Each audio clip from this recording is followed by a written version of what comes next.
Hi guys, welcome back to my diary. And if you're new here, in this space I talk about forex related stuff, the mistake I've made, and most important, the lesson that I keep making so that I can share with you. If you find this video very interesting, kindly hit that subscribe button, comment and tell me what you think, and let's grow together.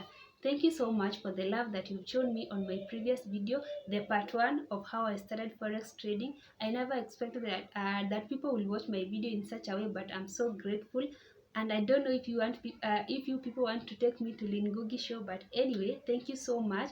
If you've not watched part 1, you can always go back and try to watch the video so that you can understand how I started forex trading, so that you can understand the part 2 of the video. And before we go on, I have a live trade that I'm looking at. Oh, focus. I don't know if you can see a live trade that I'm looking at, and that is GPP card. If you're in my group, then you already understand and what is happening there. So let me just focus so that I can tell you the part 2 of the story. And in part 1, I left where I had gone to for leave, and now it was time for me to go back to work. Okay, by this time my small sister had already come. Now we were staying with her, and I knew at least for a short period of time I have a person who will take care of my son before I know what next. I went back to work, and after some few days, like some few weeks, I started to feel like I really have to make a decision. And in this case, the decision was, if I continue going back to work, then I have to forget about trading, because I told you again in the previous video, I never had extra time. Like most of the time you are working, like I could go to work so early in the morning and I could come back home so late in the evening. So you see, like I never had an extra time to even look at the chart. I really had to make a decision, and I started to feel like I'm not interested in this job. Like I was not that active. As much as I was going to work, I just felt like I was not that much motivated like before. And before I tell you, before you now you try you judge me, let me just take you through my daily routine during that time, so that you can try to understand where I'm coming from. And in that job we had two shifts, that is AM shift and PM shift. Let me just take you through the AM shift, especially because it was quite a busy company, so most of the time you are always busy. Let me take you through so that you can try to understand what I'm trying to say. I could wake up early in the morning around 4:30, 4:40 there, then I'll prepare breakfast, so that by 5:30 I've already left my home, because I don't have a car, so I have to use a matatu. I have to be so early in the morning. By 6:30 I've already checked in at work, and now we used to wear black uniform. I've already checked in, and I could start by cleaning the shop in case we have a customer, because when you're dealing with fast food, you are expecting customer any time of the day.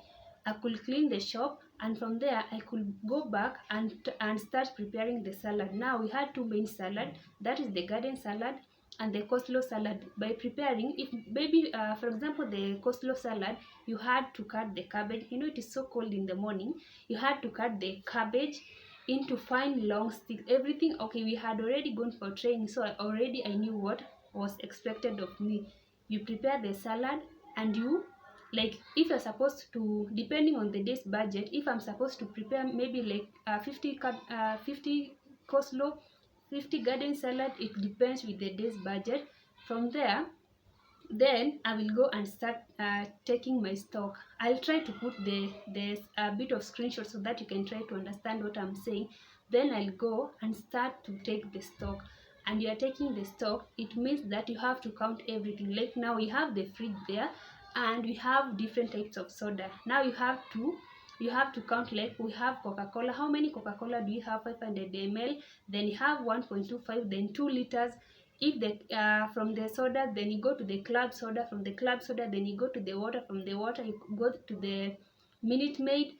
Then you go to the milkshake. Like you take all the stock that is in the shop, and from there you have to make sure that the system is already updated, so in case a customer comes in and there is an offer, then you already know what is happening, so that you don't want a customer to come in and you don't know what you are selling. Like you have to be updated in case there is a promotion, or like you just have to be updated with everything that is in the shop.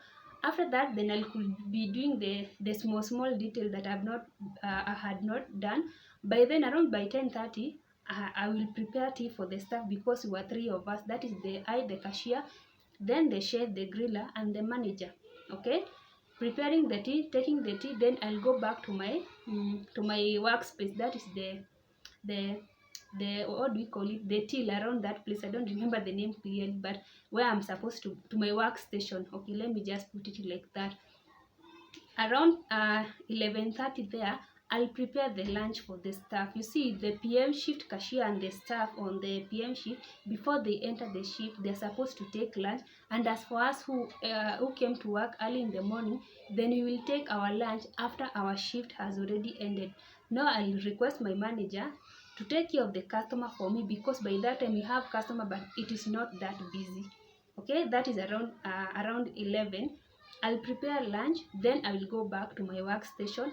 And by this time, now the customers are already coming in, because you are heading to the rush hour. And by the time now I'm breathing, you see that when I say the rush hour, I mean the customers, they are now coming in, because it is lunch time. And it could be so busy. So by the time you are breathing, it is almost around 4 or 3:30. You see, you have been standing all that time, so you have been so busy.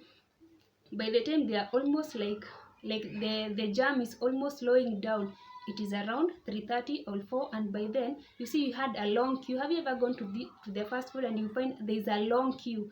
So sometimes you just try to understand, because I was once in that position where you could have the long queue, and you are dealing with customer, the direct customer, and you're also dealing with the online orders, that is the Jumia, Glovo, Bolt, and Swift. And at the same time, you're the one who's dispatching the order to the customer. Every order is supposed to take 10 minutes, and you're supposed you're supposed to multitask. Maybe the customer wants the soda, you're supposed to key in the order, and at the same time you give the customer the soda or anything that they want. And at the same time, you also concentrate with the riders, because they're supposed to take the online orders to where they're supposed to be. So by the time my shift ends, again, this is around now 4:30, I'm supposed again to take the stock that I'm remaining, so that by the time this cashier of the PM is starting her shift, then we don't mix I can be able to balance, if I can put it like that, so that by the time she's starting her shift, I've already taken my stock. You see, we are still selling, so I have to be that quick. And by then it is around 4. Now I'll go back to the office, to the manager's office. I'll do my calculation. This is the amount of stock that I have sold, this is what is remaining, and the manager has the sheet, the one you can compare that. After taking the stock, then I'll start with the math. Now that's the math thing, eh? That one, by that one I mean, you have to record all the M-Pesa transactions that you have. If you have like 100 M-Pesa, you have to record them.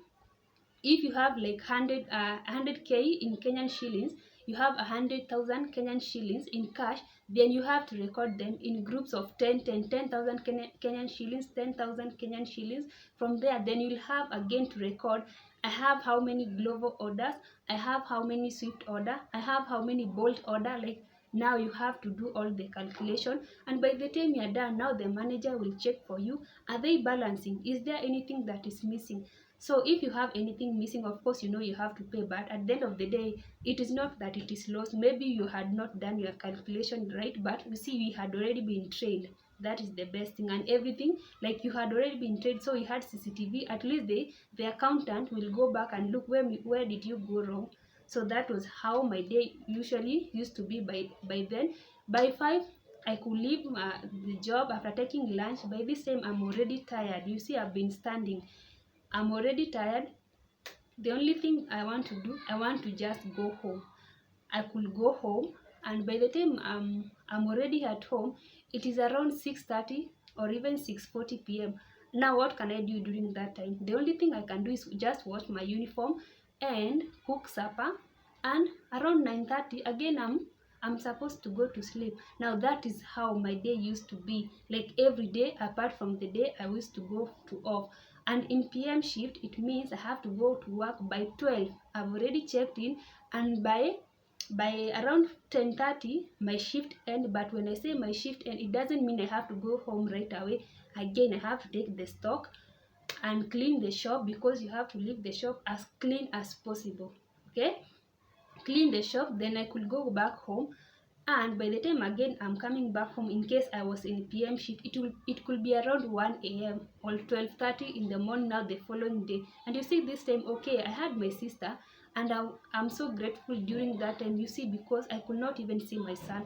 By the time I'm leaving for the PM shift, that is around 11 in the morning, so my son is already at school. When I'm coming back, my son is again at sleep. Now we could not even meet most of the time, and the only day that I could meet my son, it means it's only when I went for off, because on Sunday I'm working, so I cannot even take him anywhere, because during the weekdays he's at school. You see, it was quite tiresome for me. And again, one rule in that company, when you're working there, you see, this is a big company, as I said, and it meant you are supposed to rotate. You're not supposed to stay in one place. Like, we could be moving from one branch to another. After 6 months, you're supposed to move from one branch to another. You're not supposed to be like you stay in that branch. So the previous branch that I was in Two Rivers, then I went to Village Market. Now after my leave, I had to go to another branch. Okay, and when I went back to after leave, the cashier who was there, who was there before, when I was at leave, she used to come from Riru to Village Market. I know she know herself, maybe she'll watch this video. And I knew at some point I also have to go. But you see, as for her case, she was not a mom, like she was just alone, so it was quite easier for her to relocate and go back and try at least to look for a house near the job. But you see, as for me, I already have a kid who is in school. You see, now can you relocate to a new place, and after 6 months again you'll be transferred to another place? You see, now that was quite an issue for me, and I felt like now this is too much for me, and I had to go back to another shop. And the shop that I was supposed to go to, I had to go to Ngong. I knew I had to go to Ngong, but I was waiting. Maybe they could tell me maybe to go to Garden City, TRM. But you see, I had to be taken to that shop. But I knew at least after 2 weeks, I had to go back. So after 2 weeks, and during this time, it was around end month, and I knew I have not to make the decision for myself. And one thing about this company, we were always paid on time. That is the best thing. And it was on a Friday, as always. I had gone for work during the PM shift, and around 3:30 I had not received payment. Now I was quite curious, because I knew if today we are not paid, it means we will be paid on Monday. Around 4:30 we had not been paid, and around 5:30 again I never received the payment, and I just gave up. And I told myself, no, it's okay, it means on Monday then I'll have to go to the new branch. Okay, around 6, and by this time, you see, I just felt so bad, because I knew I have to start now another journey of commuting to Ngong, and it was quite far from my place. And again, remember the fare, you see. So around 6:30, I receive a message, and I know this kind of a message, and it is telling me you have received this amount of money from this bank, and I knew you have already been paid. And from that moment, I became jovial.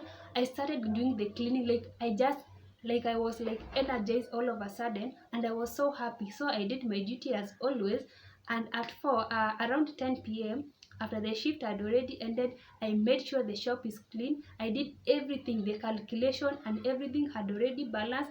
I told the staff who were with, like, goodbye, we shall see each other tomorrow. But I knew I was not going to come back to work again, and that is how I left that job. But little did I know the struggle that was waiting me, the pain that was ahead of me, but I never knew. But that is how I left the job, and I blocked everybody.